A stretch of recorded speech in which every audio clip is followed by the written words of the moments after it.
World top rankings ఉన్న యూనివర్సిటీస్లో ఎలాంటి IELTS రాయకుండా ఫ్రీ ఎడ్యుకేషన్ అండ్ స్కాలర్షిప్ అందుకోవాలంటే కాంటాక్ట్ విదేశ్ కన్సల్ట్స్. నమస్తే. ఐడ్రీమ్ ప్రేక్షకులకి తెలుగు నూతన సంవత్సరాది శుభాకాంక్షలు. ఈరోజు మనతో పాటు ఉన్నారు దైవజ్ఞరత్న బ్రహ్మశ్రీ డాక్టర్ భార్గవ శర్మ గురుస్వామి గారు. ఈరోజు వారితో మాట్లాడి చక్కగా చాలా వివరాలు తెలుసుకునే ప్రయత్నం అయితే చేద్దాం. నమస్తే గురువుగారు. నమస్కారం అమ్మా. గురువుగారు, మీకు నూతన సంవత్సరాది శుభాకాంక్షలండి. అమ్మా మీకు కూడా క్రోధినామ సంవత్సర శుభాకాంక్షలు, తెలుగు నూతన సంవత్సర శుభాకాంక్షలు. ధన్యవాదాలు గురువుగారు.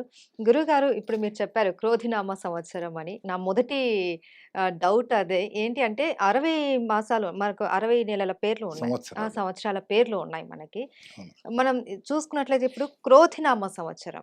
క్రోధం అనంగానే కోపం. అంటే ఈ సంవత్సరం మనకంతా కోపం ఇలానే ఉంటుందా ఏంటి? పేర్లు వినంగానే మనకు కొన్ని కొన్ని అర్థమవుతూ ఉంటాయి. మనం గతంలో గూడా చూసుకున్నాం. రాక్షసనామ సంవత్సరం అవును. అని అలాగా. అవును. సో, ఈ సంవత్సరం ఏంటి క్రోధినామం అని ఎలా వచ్చింది? దాని గురించి కాస్త వివరంగా తెలియజేస్తారా? అమ్మా 60 సంవత్సరాలు. 60 సంవత్సరాలని ప్రతి 5 సంవత్సరాలకు ఒక భాగంగా నిర్ణయించడం జరిగింది మన యొక్క పెద్దవాళ్ళు.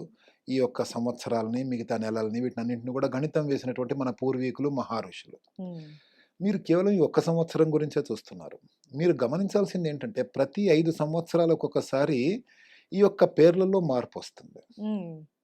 5 సంవత్సరాలు.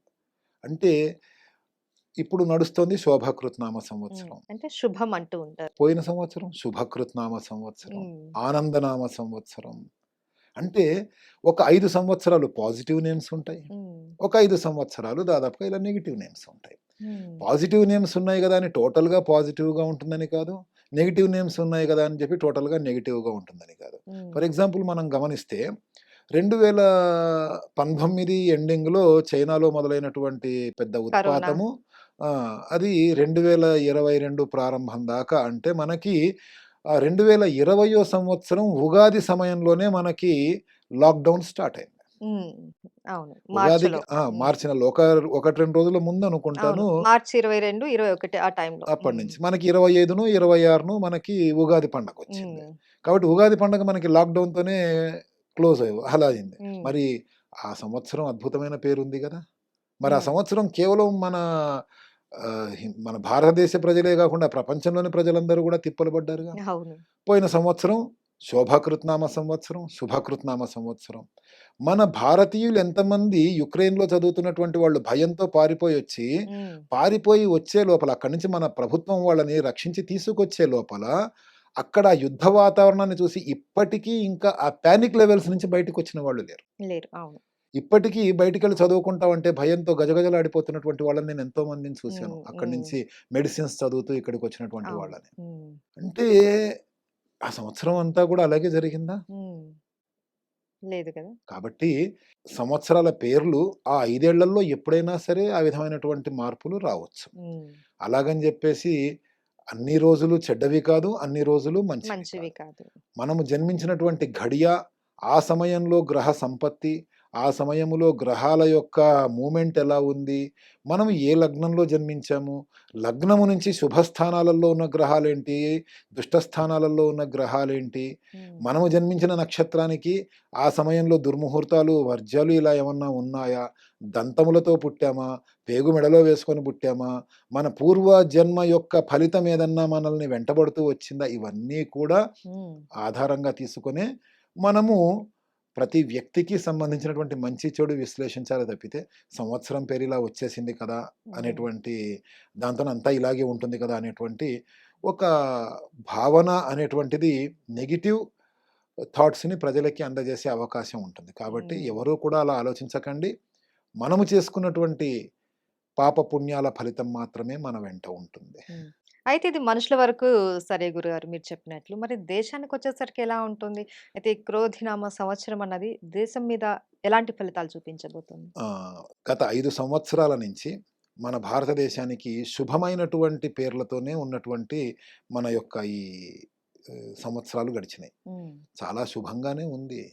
5 సంవత్సరాల్లోనూ కూడా చాలా అద్భుతమైనటువంటి ఫలితాలని ప్రపంచవ్యాప్తంగా మంచి స్థానాన్ని మన భారతదేశం పొందుతోంది. అంతకుముందు 5 సంవత్సరాలు కొంచెం దుష్టనామాలు ఉన్నటువంటి సంవత్సరాలొచ్చాయి. అప్పుడున్నటువంటి ప్రధానమంత్రి, ఇప్పుడున్నటువంటి ప్రధానమంత్రి కూడా ఒకళ్ళే. కాకపోతే అప్పుడు బలం కొంచెం తగ్గి ఉండడం మూలంగా 2 సభల్లోనూ కూడా ఆ యొక్క ప్రధానమంత్రి సరి అయినటువంటి నిర్ణయాలని సరియైన సమయంలో తీసుకోలేకపోవటం మూలంగా కొంచెం కుంటుపడింది. ఇప్పుడు మళ్ళీ ఈ 5 సంవత్సరాల నుంచి అద్భుతంగా ఉంది. ఈ సంవత్సరము పొరుగు దేశాలతోని యుద్ధ వాతావరణము, యుద్ధాలు ఎక్కువయ్యేటువంటి అవకాశాలు ఉంటాయి. కాబట్టి క్రోధం అంతే. దేశానికి సంబంధించి. అంతే. అలాగే గురువుగారు ముహూర్తాల విషయానికొస్తే మనకు గత సంవత్సరంతో పోల్చుకుంటే ఈ సంవత్సరం ముహూర్తాలు చాలా తక్కువగా ఉన్నాయనేసి విన్నాము. అవును. ఎందువల్లంటారు?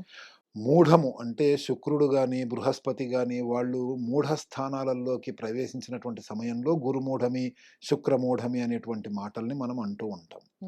ఈ గురుమూఢమి, శుక్రమూఢమి ఈ గురువు యొక్క బలము, శుక్రుని యొక్క బలము సరిగ్గా లేనటువంటి సమయాలలో వివాహ గృహ ప్రవేశాలు, ఉపనయనాలు ఇవన్నీ చేయటం అనేటువంటిది మంచిది కాదు. ఈ యొక్క గ్రహాలు గురుడు, శుక్రుడు కూడా ఒక్కొక్క సమయంలో మూఢ స్థానాలలోకి వెళ్ళి మౌఢ్య దినాలనేవి ఏర్పడుతూ ఉంటాయి. దురదృష్టవశాత్తు ప్రతి సంవత్సరము ఉంటాయి ఇవి. కాకపోతే ఈ సంవత్సరం దురదృష్టవశాత్తు శుభ మాసాలు అంటే ఏవైతే ముహూర్తాలకు అనుకూలంగా ఉండేటువంటి మాసాలు ఉంటాయో అంటే చైత్రం, వైశాఖం, జ్యేష్టం ఈ మాసాలలో ఈ యొక్క బృహస్పతి, శుక్రుడు మూఢములోకి వెళ్ళిపోవటం మూలంగా ఈ 3 నెలలు మనకి ముహూర్తాలు ఎక్కువగా లేవంటే మనకి ఆఖరి ముహూర్తము ఉగాది మనకి ఏప్రిల్ 9వ తారీఖు నాడు వస్తే 2024 సంవత్సరం ఏప్రిల్ 9వ తారీఖు నాడు ఉగాది వస్తే మనకి 22, 24 తారీఖుల మధ్యలో ముహూర్తాలు అయిపోతున్నాయి. అంటే గురుమూఢమి, శుక్రమూఢమి ఇవన్నీ కూడా కంటిన్యూగా వచ్చేస్తుంది. అవి అయిపోయేటప్పటికి జ్యేష్ఠ మాసం వెళ్ళిపోతుంది. జ్యేష్ఠం తర్వాత వచ్చేది ఆషాఢ మాసం. ఆషాఢ మాసంలో అసలు ముహూర్తాలు ఉండవు. ఎప్పుడూ కూడా ఆషాఢ మాసం శూన్యమాసం. ఆషాఢం అయిపోయిన వెంటనే వచ్చేది శ్రావణ మాసం. మనకు అమావాస్య ఘడియల నుంచి 1-2 రోజుల ముందు, ఆ తర్వాత అష్టములు, కొన్ని సోమవారాలు, మళ్ళీనేమో ఈ విధంగా కొన్ని ముహూర్తాలు మనకి పనికిరావు. కాబట్టి మళ్ళా అమావాస్య అయిపోయిన వెంటనే అమావాస్య ముందు అవి తీసేస్తే శ్రావణ మాసంలో కూడా ఒక 15-20 రోజుల పాటు అనుకూలమైన ముహూర్తాలు ఉంటాయి. కాకపోతే ఏంటంటే పెద్దవాళ్ళు చెప్పడం మూలంగా శ్రావణ మాసం అనేటువంటిది ప్రథమ వివాహానికి పనికిరాదు అనేటువంటి మాట కొన్ని గ్రంథాల్లో రాశారు. కానీ ఇప్పుడు చేసుకుంటూనే ఉన్నారు, చేసుకున్న వాళ్ళు కూడా బాగానే ఉన్నారు. కాబట్టి ఇబ్బంది ఏమీ లేదు. శ్రావణం తర్వాత వచ్చేది భాద్రపద మాసం, వినాయక చవితి. అది కూడా శూన్యమాసమే. మనకి వినాయక చవితి చేసుకుంటాము, వారం రోజులు తిరగకుండానే అనంత చతుర్దశి వస్తుంది. ఆ తెల్లవారి నుంచి మనకి పితృపక్షాలు మొదలవుతాయి. కాబట్టి ఓవరాల్గా మనకి ఏప్రిల్ 22, 23 తారీఖుల తర్వాత ఈ మూఢాలు రావటం మూలంగా బృహస్పతికి, శుక్రుడికి మూఢాలు, కర్తరి అంటే కత్తెర అనేటువంటి మాటని వ్యావహారికంగా వాడుతూ ఉంటారు. చిన్న కర్తరి, డొల్లు కర్తరి అని. దానికి కూడా విశేషాలు వేరే ఉన్నాయి. అయితే శ్రావణ మాసములో కొన్ని ముహూర్తాలు, ఆ తర్వాత మళ్ళీ ఆశ్వజ మాసం అంటే దసరా ముహూర్తాలు, దసరా రోజులు మొదలైన దగ్గర నుంచి మనకి అక్టోబర్ నెల 5వ తారీఖు నుంచో 2వ తారీఖు నుంచో ఎప్పటి నుంచో దసరా మొదలవుతుంది. ఆ దసరా నవరాత్రుల నుంచి మళ్ళీ మనకి పుష్యమాసం వచ్చేంత దాకా ముహూర్తాలు కంటిన్యూగా ఉన్నాయి. అప్పుడు ఆ 3 నెలలు. ఇప్పుడు మాత్రమే ఏప్రిల్ తర్వాత మళ్ళీ దసరా వరకు మధ్యలో కేవలం ఒక 15-20 రోజులు మాత్రమే శుభ ముహూర్తాలు ఉన్నాయి. ఇంకా కర్తరి అనేటువంటి మాట, ఈ కత్తెరలో పెళ్లిళ్ళు చేయొచ్చు. మామూలుగా కర్తరి విషయంలో పెళ్లిళ్ళకి అభ్యంతరాలు ఏమీ లేవు. పెళ్లిళ్ళకి, ఉపనయనాలకి వీటికి అభ్యంతరాలు ఏమీ లేవు. కానీ మట్టి పనులు, కర్ర పనులు, మళ్ళా గృహ ప్రవేశాలు, శంకుస్థాపనలు ఈ కార్యక్రమాలు చేయడానికి పనికిరాదు కర్తరి. ఇంకో విషయం ఏంటంటే ఉత్తరాయణ పుణ్యకాలం ఏదైతే మనకి జనవరి 14న సూర్యుడు ఎప్పుడైతే మకర రాశిలోకి ప్రవేశించిన తర్వాత ఉత్తరాయణం మొదలవుతుందో అది జూన్, జూలై, ఆషాఢ మాసం వెళ్ళేంత వరకు కూడా మనకి ఉత్తరాయణ పుణ్యకాలం ఉంటుంది. దేవాలయ ప్రతిష్టలు, దేవాలయ శంకుస్థాపనలు, ఉపనయనాలు ఇలాంటివన్నీ కూడా ప్రధానమైనటువంటి ముహూర్తాలన్నీ కూడా ఉత్తరాయణ పుణ్యకాలంలోనే ఉంటాయి. కానీ దురదృష్టవశాత్తు ఉగాది నుంచి మనకి 22 అంటే మ్యాక్సిమం ఒక 13-14 రోజులలోనే ముహూర్తాలు పూర్తయి మూఢం అనేది ఏర్పడుతుంది. ఇంకా మనకి ముహూర్తాలు తక్కువగా కనిపించడానికి కారణం ఏంటంటే మన తెలంగాణ ప్రాంతంలో ముఖ్యంగా ఖమ్మము, వరంగల్, ఇటు నల్లగొండ ఇటువైపు వచ్చేటప్పటికి రాముల వారి కళ్యాణం అయ్యేంత దాకా పెళ్ళిళ్ళు చేయటానికి ఇష్టపడరు ఉగాది అవును. నుంచి. హ్మ్. రాముల వారి మీద అక్షంతలు పడ్డాకే పెళ్ళిళ్ళు చేస్తామంటారు. హ్మ్. 9వ తారీఖు నాడు ఉగాది అయితే అక్కడి నుంచి నవమి మళ్ళా ఒక 8 రోజులు టైం పెట్టుకుంటే మనకి 17, 18 తారీఖులలో శ్రీరామనవమి పూర్తయితే దశమి, ఏకాదశి మనకి మొదలవుతాయి. అప్పటి నుంచి 17, 18 తర్వాత 22, 23 తారీఖులకి ఎంత సమయం ఉంది? 4, 5 రోజులే. హ్మ్. కాబట్టి చాలా తక్కువగా కనిపించడానికి కారణం ముహూర్తాలు ఈసారి ఈ యొక్క భావన కూడా ఒకటే అన్నమాట. హ్మ్. కాబట్టి ఈసారి ముహూర్తాలు తక్కువగా ఉన్నాయనేటువంటి మాట కరెక్టే. అలాగని చెప్పేసి పెట్టుడు ముహూర్తాల జోలికి వెళ్ళి ఎవరు ఏది నిర్ణయించినా దాని వైపు వెళ్ళి జీవితాలని పాడు చేసుకోకుండా ఉన్న ముహూర్తాలని సరిగ్గా ఉపయోగించుకొని అందరూ కూడా మంచి ఫలితాలని పొందాలని చెప్పి అందరినీ కూడా నేను కోరుకుంటున్నాను. ఈ నూతన సంవత్సరం సందర్భంగా మాకు చాలా విషయాలు తెలియజేశారు. ధన్యవాదాలండి. నమస్కారం అమ్మా. జై మా భారతి.